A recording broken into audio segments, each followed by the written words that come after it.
Hello বন্ধুরা, কি অবস্থা সবাই? আশা করি সবাই ভালো আছো, আমিও ভালো আছি। আজকে আমাদের স্কুল মাঠে 4 দলীয় একটা ফুটবল টুর্নামেন্টের আয়োজন করা হয়েছিল, আর আমি এখন যাচ্ছি আমাদের ওই খেলা দেখতে। তো চলো তোমাদের সাথেও খেলাটা শেয়ার করি। অনেকদিন পরে আমাদের গ্রামে খেলা হচ্ছে, আর অনেক লোক এসেছিল খেলা দেখতে। আমরাও খেলা দেখতে এসে অনেক আনন্দ পেয়েছিলাম, যেহেতু আজ 4 দলের খেলা হয়েছিল আর আমাদের গ্রামের দলটা হচ্ছে ফাইনাল চলে গিয়েছিল। তো ফাইনাল খেলা হচ্ছে, এটাই হচ্ছে ফাইনাল খেলা। তো তোমরা দেখতে থাকো, আর সকলের কাছে অনুরোধ রইল এই ভিডিওটা অবশ্যই একটু শেয়ার করে দিবেন। আর একটা কো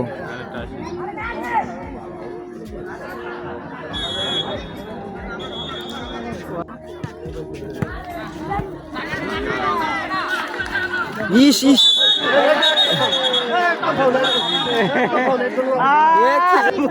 খেলা না দেয় ফেলে আটকাচ্ছে, বলের নামে নাই খাবো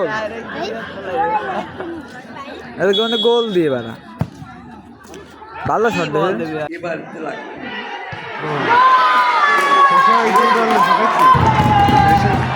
গোল গোল গোল গোল গোল গোল গোল গোল গোল গোল গোল গোল বড় গুনি আমাকে এলাকার মানুষ গোল দিতেছে।